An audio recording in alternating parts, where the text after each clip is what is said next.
BJP अगर जीत रही है तो कांग्रेस की वजह से, ये सेक्युलर पार्टियों की वजह से जीत रही है।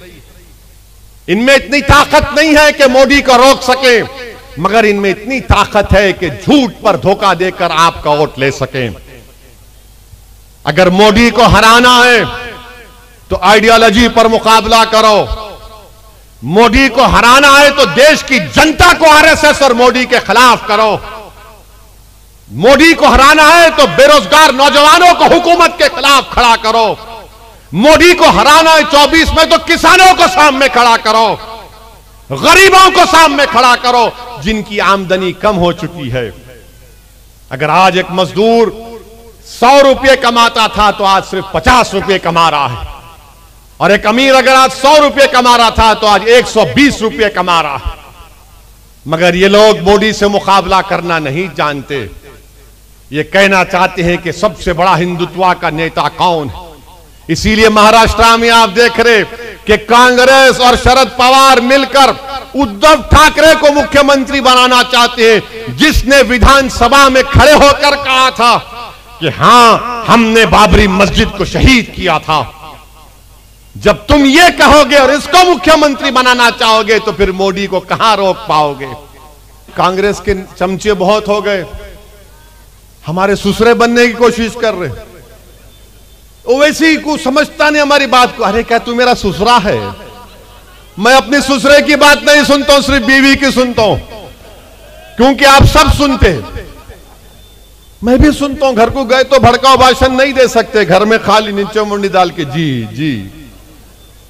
इन्हों हमारे ससुरे बन रहे, हमारे को मशवरा दे रहे। अरे तुम हारमोनियम लेके बैठ जाओ, तुम मुझे मशवरा देने की जरूरत नहीं है। मुझे ये बताओ मोदी को कामयाब किसने किया? अरे मोदी की हुकूमत में सबसे ज्यादा नुकसान अगर किसी को हुआ तो अल्पसंख्यक समाज को हुआ। 9 साल में दलितों को नुकसान हुआ है। किसको लव जिहाद के नाम पर मारा और पीटा जाता है? किसको तब्दीली मजहब के नाम पर पीटा जाता है? किसको गोश्त के नाम पर मारा जाता है? किसको सिटीजनशिप छीनने के लिए CAA का कानून कौन बनाता है? कौन बनाता है बताओ मेरे भाई? सबसे ज्यादा तो यही हो रहा है। UAPA का कानून बनाया गया, अमित शाह ने बनाया। उस कानून में अगर जेलों में सड़ रहे तो सबसे ज्यादा दलित, आदिवासी और मुसलमान। 8-8 महीने 2-2 साल बेल नहीं होती है, क्योंकि UAPA का कानून बीजेपी कांग्रेस ने तायीद किया। ये 9 साल का रिकॉर्ड है प्रधानमंत्री का। और मैं फिर से कह रहा हूं कि जब तारीख लिखी जाएगी नरेंद्र मोदी के सियासी लेगेसी की, तो उसमें जरूर लिखा जाएगा कि प्रधानमंत्री जब मोदी थे तो मुसलमानों को मार्जिनलाइज कर दिया गया, मुसलमानों को एलियनेट कर दिया गया, और मोदी के 300 के MP में एक भी मुसलमान MP नहीं है, एक मुसलमान मिनिस्टर नहीं है। हिजाब के खिलाफ कानून बनाती है बीजेपी जब मोदी वजीर आजम होते हैं, मगर गाली हमको देते नहीं। इन्हें ये दाढ़ी वाला, ये शेरवानी परेशानी है। मेरे अजीज दोस्तों और बुजुर्गों, कब तक आप इसी तरह वोट डालते रहेंगे? आपका इख्तियार है, आप जिसको चाहे दे ना दे, आपका इख्तियार है।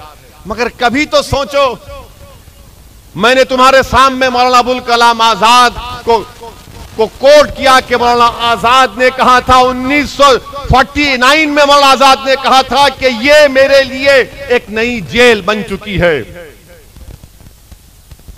वही सिलसिला चल रहा है, वही सिलसिला चलता रहेगा। मैं मर जाऊंगा, जमीन में मेरे जिस्म की हड्डियां कीड़े मकोड़े खा लेंगे उसको, मगर यही इस्तेसाल चलेगा, यही धोखा चलता रहेगा।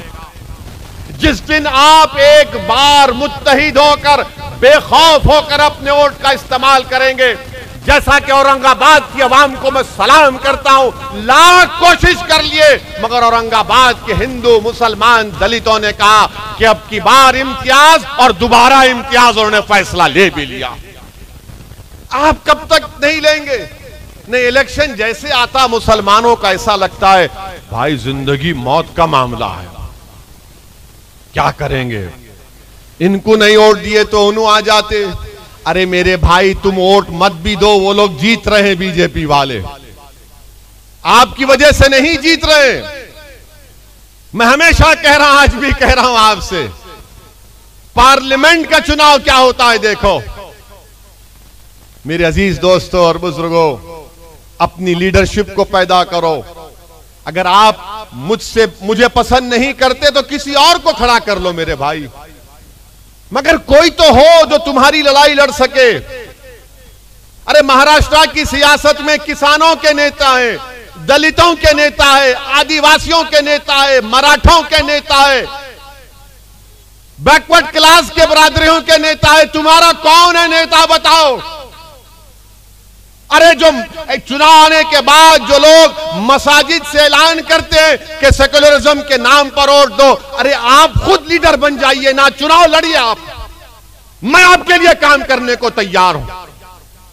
मगर ये कब तक ऐलान करके आप अपना नुकसान कर रहे हैं। नई पार्लियामेंट की बिल्डिंग बना दिए मोदी जी, अब नई पार्लियामेंट बनेगी, उसमें जाएंगे। नई बिल्डिंग तो बन गई, जरूरत भी थी नई बिल्डिंग की, मगर उसमें कौन तुम्हारी आवाज को उठाएगा। कब तक तुम मुझे मेरी तरफ देखोगे, इम्तियाज जलील की तरफ देखोगे। अरे हम इंसान हैं भाई, हम कभी ना कभी ये चिराग गुल हो जाएगा, हम दुनिया से चले जाएंगे। फिर तुम किसको लेकर आओगे। तुम आसमान से नहीं आएगा, कोई जमीन से निकल कर नहीं आएगा, तुम्हारे दरमियान से तुमको अपना लीडर बनाना पड़ेगा। सोचो मेरी इस बात को। नहीं, पार्लियामेंट में है ना ओवैसी बोलेगा, अरे मैं क्या कोई ऑर्केस्ट्रा पार्टी हूं, दूसरे नहीं बोल सकते। ट्रिपल तलाक का मसला आया तो सबकी जबानें खामोश। मैंने कहा मुस्लिम एमपी से दूसरे पार्टी के, बोलो कुछ तो बोलो। बोले नहीं ओवैसी तेरी बात सुनने बैठे हम। बोला क्यों। बोले हमारी पार्टी नहीं बोलने देगी। मेरे अजीज दोस्तों और बुजुर्गों, अपनी लीडरशिप को पैदा करिए आप, अपनी आवाज को मजबूत करिए आप, डरिए मत, घबराइए मत।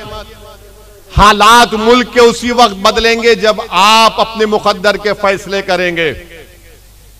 लोग जो मुझ पर इल्जाम लगाते, मैं तुमको पूछ रहा हूं, आरएसएस के हेडक्वार्टर पर जाकर मोहन भगवत से मुलाकात करके कोई सेकुलरिज्म की बात करेगा।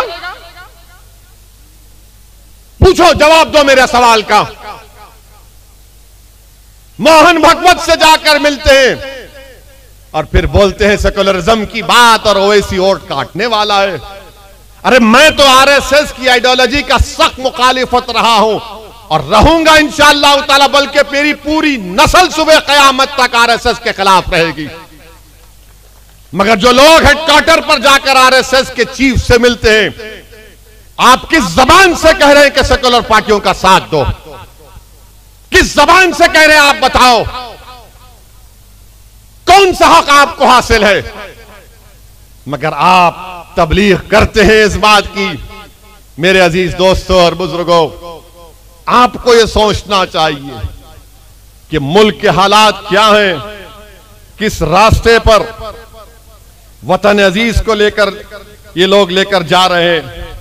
हद तो यह हो गई मेरे अजीज दोस्तों और बुजुर्गों कि जुल्म हो और जो कांग्रेस के पुजारी हैं वो बोलते नहीं, देखो कांग्रेस की सरकार है। राजस्थान में जुनैद और नसीर को जिंदा जला दिया गया। जुनैद और नसीर को जिंदा जला दिया गया। कांग्रेस की हुकूमत थी। सबसे पहले उनके घर को जाने वाले का नाम असदुद्दीन ओवैसी था।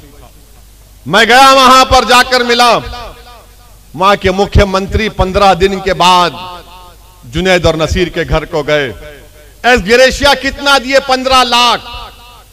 कन्हैया को मारने वालों के कंडेम करते हैं, मजम्मत करते हैं। कन्हैया के परिवार को 50 लाख और जुनैद और नसीर के परिवार को 15 लाख देते हैं। यह कांग्रेस की हुकूमत है। हाजी हज को जा रहे हैं, हाजियों की बस पर पत्थर फेंककर हाजियों को जख्मी कर दिया गया। कांग्रेस की सरकार है। और बोलते नहीं ओवैसी वोट काटने वाला है। अरे उत्तर प्रदेश के लोकल बॉडी के इलेक्शन हुए, मैं मीरठ की सरजमीन की आवाम को नागपुर की सरजमीन से सलाम करता हूं। मजलिस के मेयर के कैंडिडेट को 1,28,000 वोट मिले और हमारे 11 कॉर्पोरेटर मीरठ में कामयाब हुए। 11 कॉर्पोरेटर हमारे कामयाब हुए। संभल में मजलिस का चेयरमैन, कांट में मजलिस का चेयरमैन, 100 से ज्यादा कॉर्पोरेटर उत्तर प्रदेश पर मजलिस के कामयाब हुए। क्यों हुए? क्योंकि उत्तर प्रदेश की चुनाव में मैं उत्तर प्रदेश के मुसलमानों से पुकार कर कह रहा था कि तुम बीजेपी को नहीं हरा पाओगे, तुम अखिलेश को वोट दे रहे हो, मत दो, मजलिस को दो, अपने 2-3 नेता को पैदा कर लो जो तुम्हारी आवाज को उत्तर प्रदेश की विधानसभा में, असेंबली में उठाएंगे। मगर सबने कहा ओवैसी साहब मजबूरी है। मैंने कहा इतनी मजबूरी तो नहीं है कि तुम अपनों को छोड़कर दूसरों को वोट दोगे, दो तुम्हारा इख्तियार है, मगर तुम्हारा नुकसान होगा, तुम नहीं रोक पाओगे। अब उत्तर प्रदेश की आवाम में एक तब्दीली आ रही है इंशाअल्लाह। उनको अब बात समझ में आ रही कि जो दीवाना पुकार कर कह रहा था, जिसकी गाड़ी पर 6-6 गोलियां बरसाई गई, उसके बाद भी हमारे दरमियान में खड़ा था। आज उत्तर प्रदेश की आवाम तब्दीली पैदा कर रही है। वो तब्दीली आपको पैदा करना है। मेरी गाड़ी पर 6 गोलियां चलाई गई, अल्हम्दुलिल्लाह अल्लाह ने नबी करीम सल्लल्लाहु अलैहि वसल्लम के सदक़े में मुझे बचा लिया। आपकी दुआएं थी, मैंने मौत को करीब से देखा, मगर अल्हम्दुलिल्लाह अल्लाह ने मेरे दिल में खौफ को पैदा होने नहीं दिया। मैं दूसरे दिन से दोबारा उत्तर प्रदेश में गया और वोट के लिए अपील करता रहा, क्योंकि मुझे मालूम कि एक ना एक दिन मुझे जाना है। कम से कम जब जाऊंगा तो ये तो तिश्नगी नहीं रहेगी कि मैं इनसे डर कर गया या इनके सामने झुक कर गया या मैं आरएसएस के दफ्तर पर जाकर मिलकर आया। कम से कम इतनी तो ये तसल्ली रहेगी कि हाँ मेरे आमाल खराब जरूर है, मगर जब अल्लाह के सामने खड़े रहूंगा तो रब्बे करीम के सामने मुझे उसका फजल और करम ही जन्नत में जाएगा। मगर मेरे दिल में यह मलाल तो नहीं होगा कि मैंने जालिमों से समझौता कर लिया था, मैंने मजलूमों की आवाज नहीं उठाई थी। मैं इलेक्शन हारने से नहीं डरता हूं, मैं सिर्फ अल्लाह से डरने वाला हूं। डर नाम की चीज ओवैसी के करीब आ नहीं सकती इंशाअल्लाह ताला, मगर जिद्दोजहद करना, लड़ना, आपको मनाना, आपसे लड़ना, आपके नागपुर के घर पर जाकर आपका हाथ पकड़कर, आपके पेट में मुंडी डालकर, आपके पैरों को पकड़कर बोल सकता हूं कि भाई अपनी लीडरशिप को पैदा करो, क्योंकि वो घर तुम्हारा जरूर है, उस घर पर मेरा भी हक है।